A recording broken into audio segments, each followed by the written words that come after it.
En ce jour de Tisha B'Av 2023, 5783, 1955 ans de la destruction du temple. Pratiquement 3 fois le temps que le temple a été construit. Entre le premier temple et le deuxième temple, seulement 830 ans. Et nous sommes aujourd'hui 1955 ans du Khurban Habayit. On ne peut penser à la destruction du temple sans réfléchir à la cause. Pourquoi Hakadosh Baruch Hu a décidé de détruire le temple et de ne pas le reconstruire. David HaMelech, dans Tehillim 77, David HaMelech se pose la question et demande: est-ce que la miséricorde d'Hakadosh Baruch Hu est terminée de laisser le peuple juif en exil après tellement de temps? Le jour de Tisha B'Av, il nous est interdit d'étudier, si ce n'est que les sujets de la destruction du Beth Amikdash. Particulièrement le 5e Pérek dans Masechet Gittin, qui nous conte l'histoire de la destruction du temple. Tout le monde a déjà entendu la raison pourquoi le Beth Amikdash a été détruit, à cause de Sinat Chinam, la haine gratuite. La Gemara nous enseigne qu'au premier temple, à la fin, il y avait Avodah Zara, il y avait l'idolâtrie. Gilui Arayot, les mœurs malheureusement avaient été changées. Shfichut Damim, les Juifs se tuaient entre eux. À la fin du deuxième temple, le peuple juif étudiait. Le peuple juif était érudit. Il n'y avait pas de Avodah Zara. Il n'y avait pas de Gilui Arayot. Il n'y avait pas de Shfichut Damim. Alors, quelle est la raison pourquoi le temple a été détruit? Et la Gemara nous enseigne à cause de Sinat Chinam, la haine gratuite. Laissez-moi vous poser une question. Que veut dire la haine gratuite? Pourquoi la haine, si elle a une raison, alors on a le droit de haïr quelqu'un? La Torah, un des 613 mitzvot, est de ne pas haïr quelqu'un. Lotikom velotitor, ne te venge pas. Lotisna achi chabil vavecha, tu n'as pas le droit d'avoir de haine envers ton frère. Alors pourquoi la Gemara nous dit de ne pas, la raison pourquoi le temple a été détruit? À cause de Sinat Chinam. Que veut dire cette Sinat Chinam? Haine gratuite. Vous savez que le jour de Tisha B'Av, d'après tout le monde, à Mincha, ou d'après certaines communautés séfarades, depuis le soir, le matin et l'après-midi, nous disons Nachem. Et Chachamim nous disent, c'est quoi cette prière de Nachem? Nachem qui veut dire consolation, qui sont les mêmes lettres que Chinam, pour se rappeler qu'à chaque jour et à chaque année, au moment où on va prier, durant le jour de Tisha B'Av, alors on dira Nachem, pour se rappeler consolation, les mêmes lettres que Chinam, la haine gratuite. La Gemara dans Masechet Gittin nous raconte une histoire qu'on voudrait peut-être aujourd'hui conter et essayer d'expliquer. On sait qu'il y avait les Romains qui étaient en dehors de Eretz Israël, de Yerushalayim, et ils avaient fait un siège. Et au moment où il y avait un siège devant Jérusalem, il y a eu tout un débat entre ce qu'on va appeler les Baryonim et les Chachamim. Les Baryonim, on va appeler ça les jeunes du peuple juif qui ont décidé de faire la guerre contre l'Empire romain et de vouloir combattre cet Empire romain. De l'autre côté, il y avait les Chachamim. Les Chachamim ne voulaient pas aller en guerre avec les Romains, mais plutôt ils voulaient négocier avec les Romains. La Gemara nous raconte qu'au moment de ce siège, il y avait 3 grands personnages. Il y avait un qui s'appelait Nagdimon Ben Gurion. Nagdimon Ben Gurion était multimilliardaire. Kalba Saboua, Ben Tzitzina Keset. Ces 3 hommes avaient de quoi nourrir le peuple juif pendant 21 ans. Il y avait de quoi boire, il y avait de quoi manger, il y avait de quoi se chauffer, Et la Gemara, elle dit qu'ils avaient suffisance de pouvoir tenir le siège pendant 21 ans. Et ils se sont dit qu'à travers cela, alors ils vont tenir le siège, et quand ils vont tenir le siège, les Romains vont sûrement se lasser et quitter Jérusalem, et on pourra garder le temple. Ces baryonymes, ces sauvages, qu'on va pouvoir les appeler, ces fautes de jeunesse, ont décidé de vouloir combattre les Romains. Et ils vont mettre le feu à tous les hangars et toutes les réserves de Kalba Saboua, de Nadimon Ben Gurion, de Ben Tzitita Kesset. Et ils vont tout brûler, de façon à forcer le peuple juif à se rebeller et à rentrer en guerre contre les Romains. Il y a une question qui pourrait se poser et se dire que, après tout, Akadosh Baruch Hu voulait la destruction du temple. Alors, est-ce qu'il y a de quoi dire que la faute des Biryonim, de ces sauvages qui ont brûlé les réserves de manger, de nourriture, de vin ou de vinaigre ou de bois, qui a causé la destruction du temple? Que veut dire ce concept de Sinat Rinam? Et si vraiment ils s'appellent des Biryonim, des gens qui vont mettre le feu, pourquoi on les appellerait pas plutôt des Rechaim, des mécréants, des gens qui vont causer la mort de millions de Juifs à l'époque de la destruction du temple? Vous savez, on vit dans une société aujourd'hui où tout le monde pense que nous avons raison. Aujourd'hui, quand vous parlez avec quelqu'un, il est persuadé qu'il a raison. Si on regarde l'histoire et on se demande qui avait raison, les Chachamim ou les Biryonim, les Chachamim qui voulaient quelque part négocier, comme ce qu'a fait Rabbi Yochanan ben Zakkai, ou comme les Biryonim qui ont voulu aller à la guerre et forcer la guerre contre les Romains. Les Romains vont exterminer, détruire Jérusalem, vont massacrer hommes, femmes et enfants, sans faisant le moindre quartier, en destruisant le temple. On pourrait se dire que quelque part, les Biryonim avaient raison de la volonté de cette jeunesse de combattre les Romains.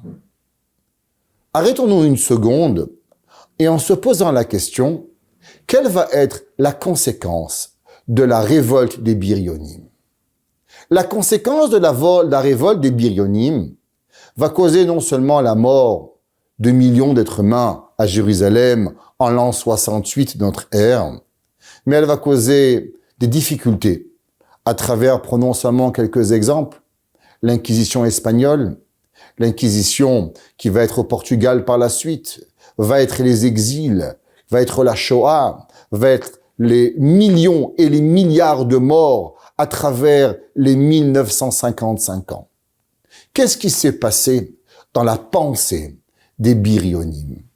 Que était-il dans la pensée de nos Chachamim? La Mishnah dans Pirkei Avot nous dit « Ezeu Chacham alomed mikol adam » qui est l'homme intelligent, celui qui apprend de tout homme. La Mishnah nous enseigne aussi « Ezeu Chacham haroe et anolad » celui qui est capable de voir le futur. Que veut dire voir le futur?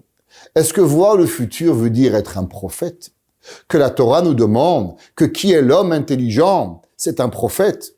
Pourtant, la Gemara nous enseigne Chacham adif minavim, que le sage est mieux que le prophète. Alors, que veut dire qui est l'homme intelligent? Celui qui sait voir l'avenir. Il est clair qu'on ne parle pas de prophétie, mais quand on parle de futur, on parle de comprendre les conséquences de nos actes. Souvent dans notre vie, on est capable de voir ce qui se passe aujourd'hui, poser un acte maintenant. Mais est-ce qu'on comprend la conséquence des actes que l'on fait aujourd'hui qui va être demain? Demain, quelle va être la conséquence d'avoir ou de ne pas avoir? Est-ce que le peuple juif a seulement réfléchi une seconde? Quelle va être la conséquence de perdre le temple? Est-ce que le peuple juif a seulement réfléchi que peut-être aujourd'hui, Nous sommes à un point où véritablement nous devons tous mourir parce que nous avons fait sinatrina, mais nous avons de la haine envers nous. Et nous devons trouver une solution. Comment s'en sortir et apporter vers nous ce qu'on va appeler la miséricorde d'Akadosh Baruch Hu. On sait tous que nous avions un père qui s'appelait Avraham Avinu. Nous prions tous les jours Eloké Avraham, Dieu de Avraham, Elohé Yitzhak, Dieu de Yitzhak, Elohé Yaakov, Dieu de Yaakov, Baruch Ata Hashem, Magen Avraham, Akadosh Baruch Hu, source de bénédiction qui protège Avraham. Quelle est cette beracha? Avraham représente le chesed, la bonté. Yitzhak représente la gvura, la dureté. Et Yaakov représente la tiferet, la gloire, qui est en vérité un amalgame entre la rigueur et la bonté. On devrait se poser une question. Pourquoi nous finissons la bracha Baruch Ata Hashem Magen Avraham et pas Magen Avraham, Yitzhak et Yaakov? Pourquoi pas Baruch Ata Hashem Magen Yaakov? On sait que Yaakov, il est l'amalgame de Chesed de Gvura. Il s'appelle même Bechir Sheba Avot. Il s'appelle même le patriarche choisi par Akadosh Baruch Hu. Alors pourquoi on dit seulement Baruch Ata Hashem Magen Avraham?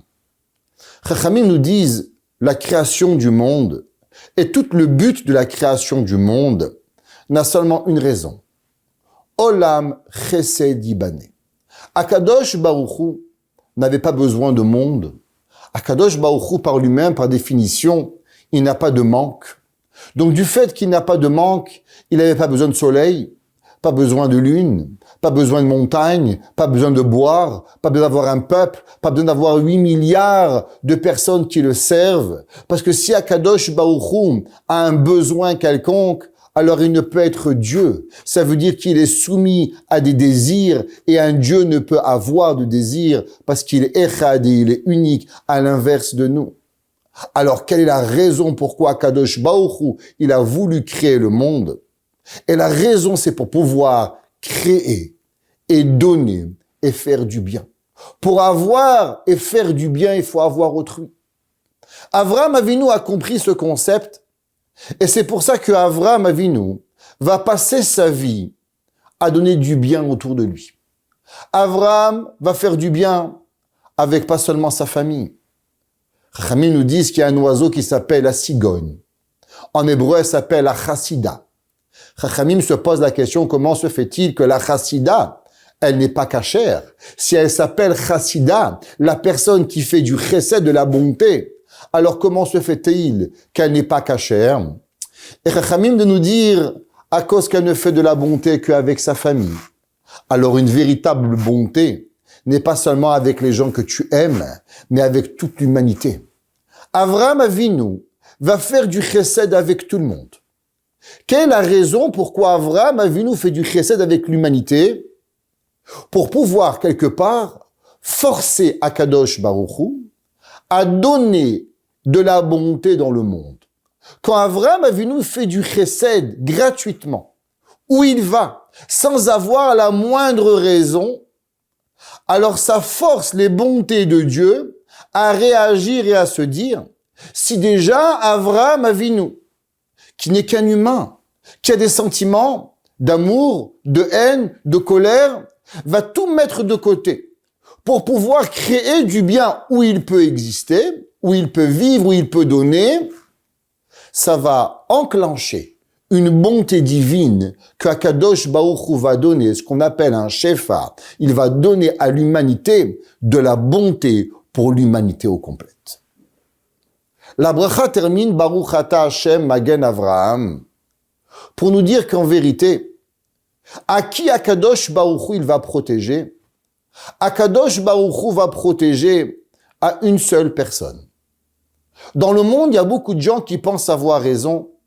Ils s'énervent, ils ont de la colère. Et souvent, les gens qui s'énervent et qui ont de la colère ont même raison. Quand vous regardez dans le débat qui a raison et qui a tort, souvent les gens qui sont fâchés sont des gens qui avaient raison dans la raison. Seulement, est-ce que la vie doit aller avec la raison où la vie doit aller dans la bonté. Yitzhak Avinu avait raison. La sévérité de Dieu doit exister. Elohé Yitzhak, ce qu'on appelle les rigueurs.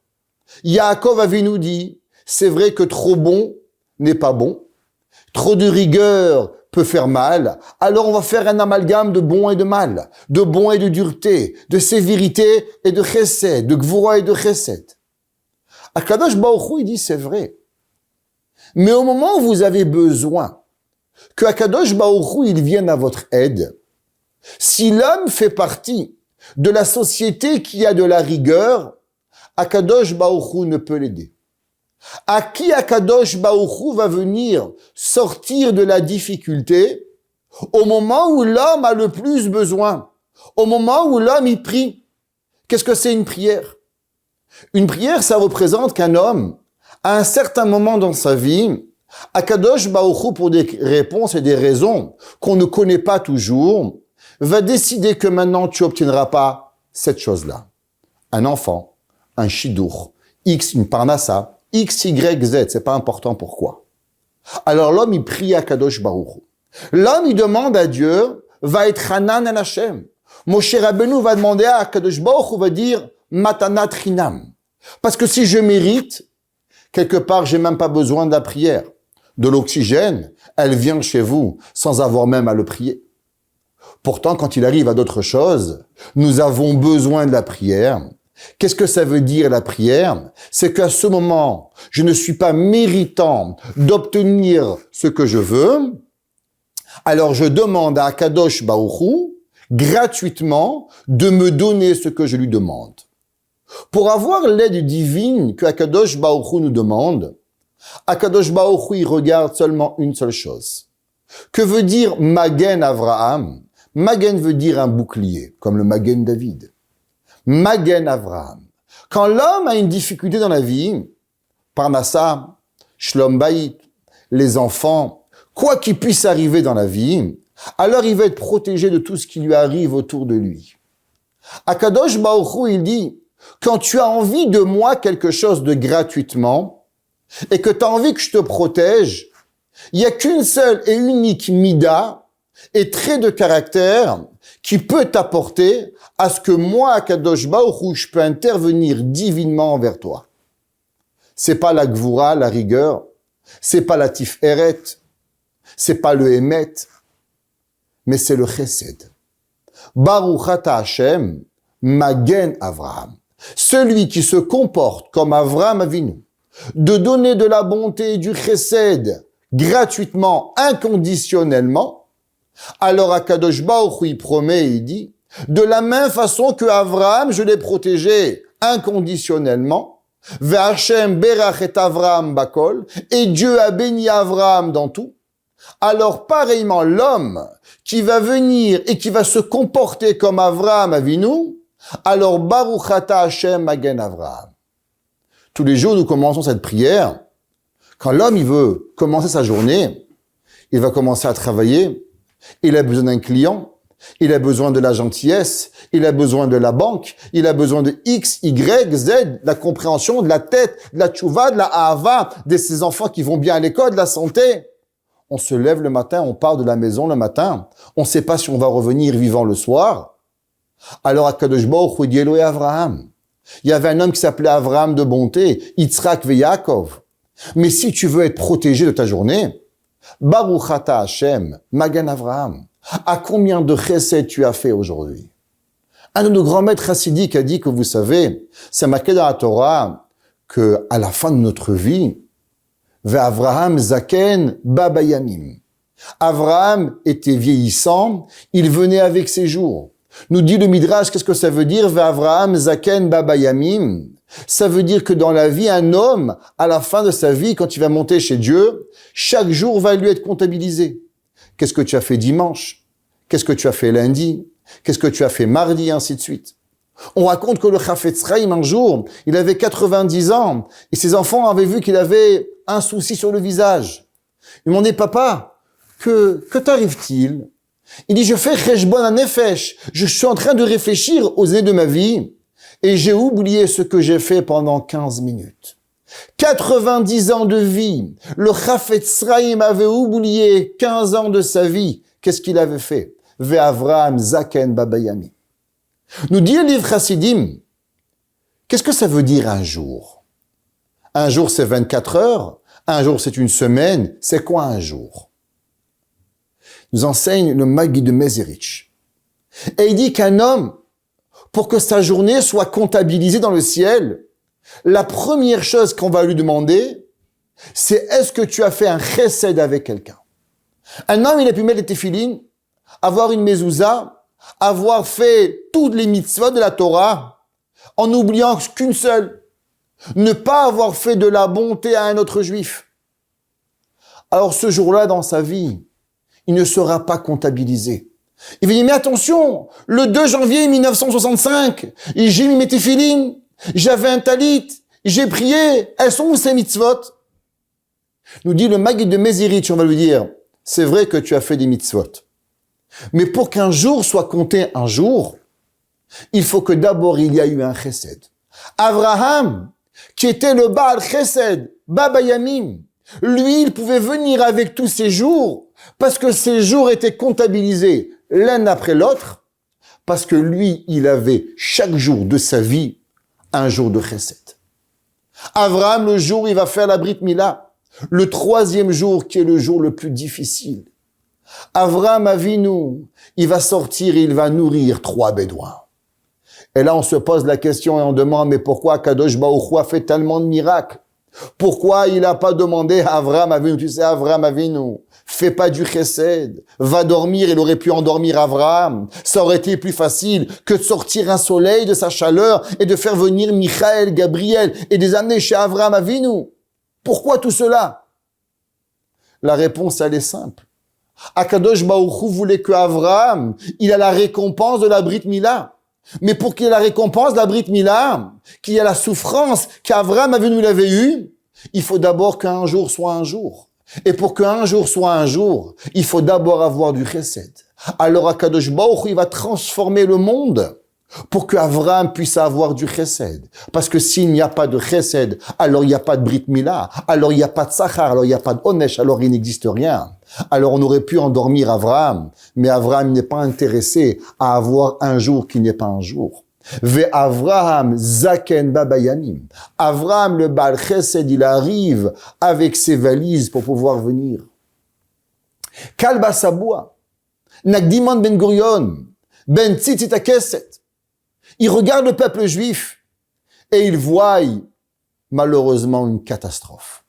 Les Romains qui arrivent par centaines de milliers pour pouvoir détruire et vouloir détruire Jérusalem. Et il se pose une seule question.